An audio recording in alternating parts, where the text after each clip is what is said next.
Hello and welcome to Dig Deeper Ministry. The Book of Lamentations is a very short book. It's only 5 chapters long. This book is wedged right between the book of Jeremiah and the book of Ezekiel.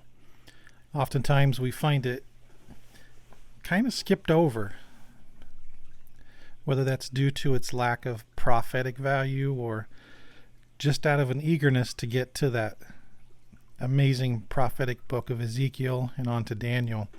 But there's things in the book of Lamentations that make it very important.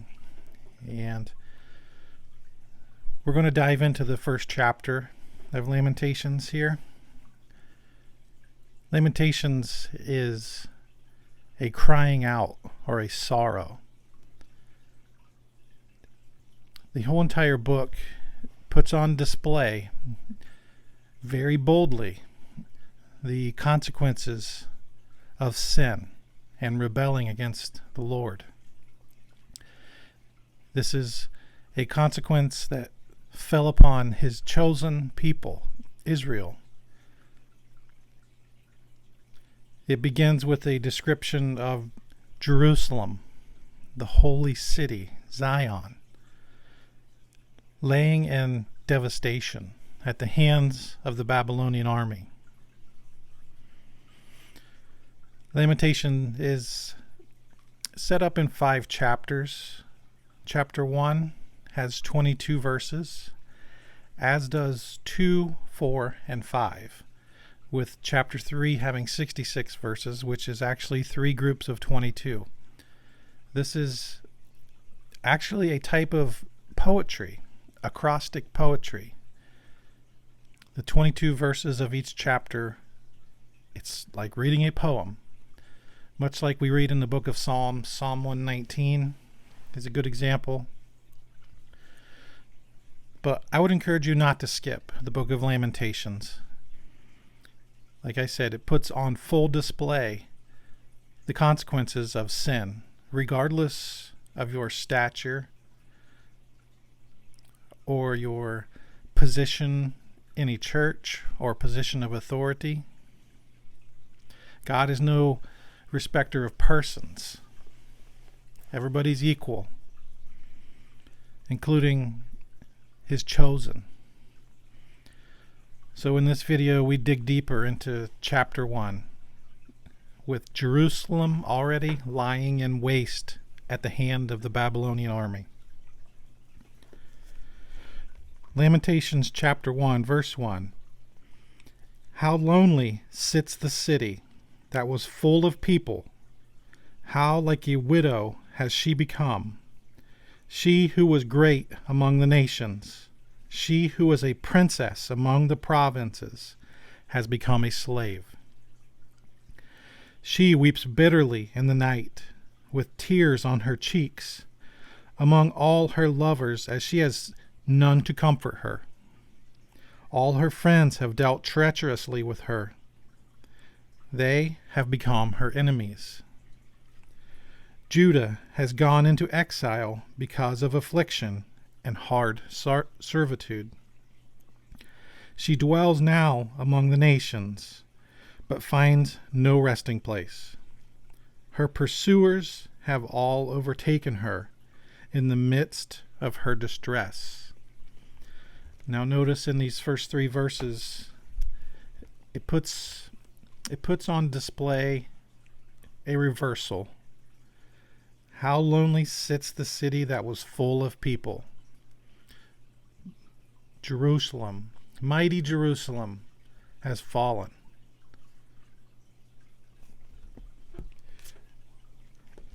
We move to verse 4. The roads to Zion mourn, for none come to the festival. All her gates are desolate. Her priests groan. Her virgins have been afflicted, and she herself suffers bitterly. Her foes have become the head. Her enemies prosper, because the Lord has afflicted her for the multitude of her transgressions. Her children have gone away, captives before the foe. From the daughter of Zion all her majesty has departed. Her princes have become like deer that find no pasture. They fled without strength before the pursuer. Note in verses 4 through 6, there's a display of emptiness and a lack of comfort. Verse 7, Jerusalem remembers in the days of her affliction and wandering all the precious things that were hers from days of old, when her people fell into the hand of the foe, and there was none to help her. Her foes gloated over her. They mocked at her downfall. Jerusalem sinned grievously. Therefore she became filthy. All who honored her despise her, for they have seen her nakedness. She turns herself, groans, and turns her face away. Her uncleanness was in her skirts.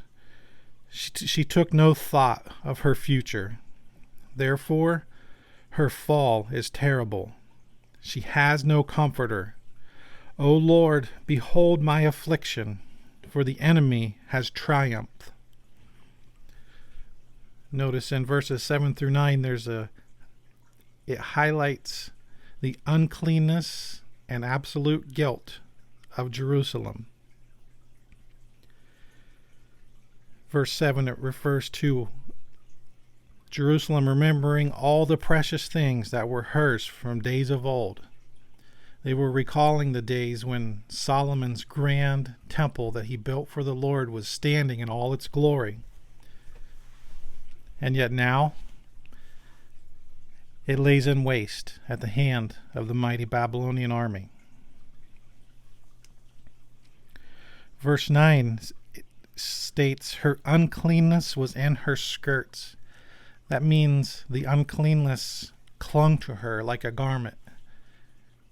She wore her uncleanness.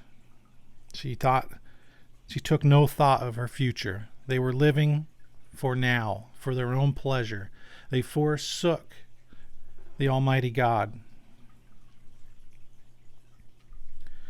Verse 10, the enemy has stretched out his hands over all her precious things, for she has seen the nations enter her sanctuary, those whom you forbade to enter your congregation. All her people groan as they search for food, for bread. They trade their treasures for food to revive their strength. Look, O Lord, and see, for I am despised. Verses 10 and 11, they are a groaning for help. During the siege warfare that Babylon completed against Jerusalem, they starved the people out. They didn't just win with swords and weapons. They just didn't let any food come into the city. So once they fell and went into exile, they were still recovering from that starvation. It says, her people groan as they search for bread, and they trade treasures for food to revive their strength. It's a groaning. We move to verses 12 through 22, and we hear a cry for help from Jerusalem. Verse 12, it is nothing to you, all who pass by. Look and see. If there is any sorrow like my sorrow, which was brought upon me, which the Lord inflicted on the day of his fierce anger. This is a message to those who pass by and see the devastation of Jerusalem.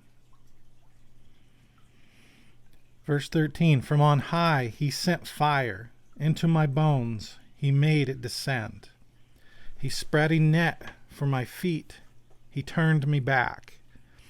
He has left me stunned, faint all the day long. My transgressions were bound into a yoke. By his hand they were fastened together. They were set upon my neck. He caused my strength to fail. The Lord gave me into the hands of those whom I cannot withstand. The Lord rejected all my mighty men in my midst. He summoned an assembly against me to crush my young men. The Lord has trodden as in a winepress the virgin daughter of Judah.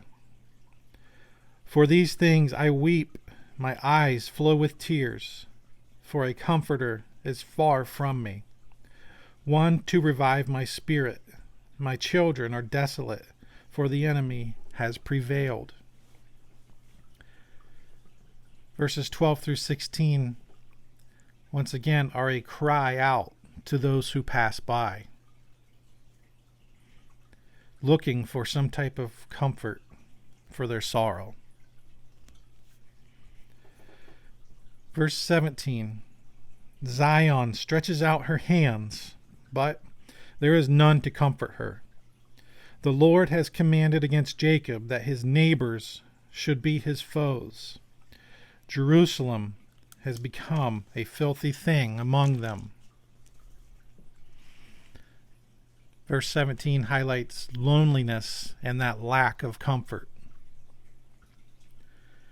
18, the Lord is in the right, for I have rebelled against his word. But hear, all you peoples, and see my suffering. My young women and my young men have gone into captivity. Note in verse 18, this cry to all you peoples, see my suffering. This is a desire of comfort, but note who they're asking for comfort. They're not asking the Lord. Hear all you peoples and see my suffering. They're crying out for the people to comfort them, instead of crying out to the one who could actually help them. 19, I called to my lovers, but they deceived me. My priests and elders perished in the city, while they sought food to revive their strength. Look, O Lord, for I am in distress. My stomach churns, my heart is wrung within me, because I have been very rebellious. In the street the sword bereaves, in the house it is like death.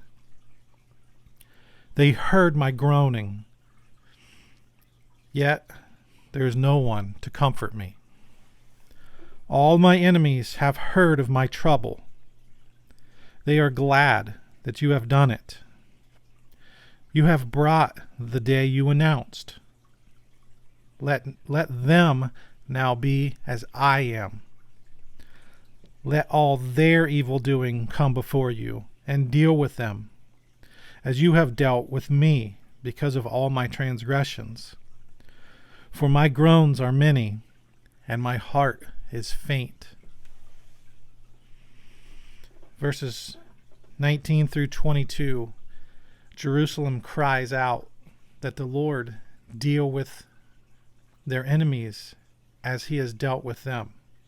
Let their evil doing come before you, and deal with them as you have dealt with me because of my transgressions. It's a cry for comfort and for their enemies to be silenced. So you can see the overall theme as we approach the rest of the book of Lamentations. It's a broken people. And there's a lot we can take from this book.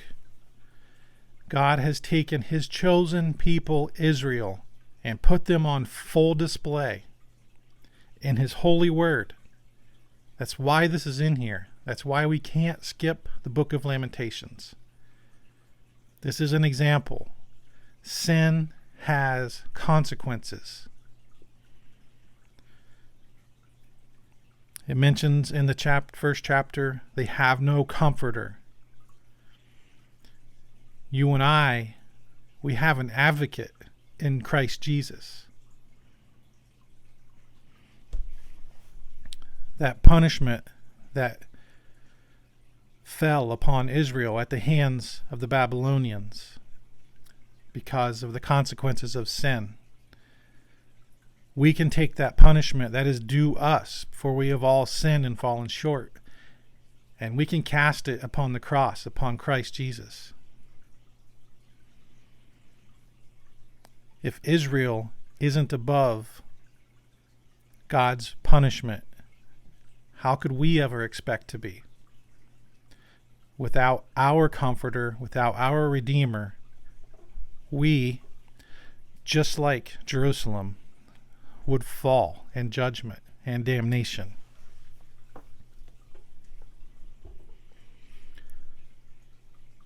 So, something to ponder. The consequences of sin. So, hope you enjoyed that first chapter of Lamentations. Not much to enjoy, but there's a whole lot there to appreciate. So we'll end it there, and we'll see you soon with chapter 2 of the book of Lamentations. God bless.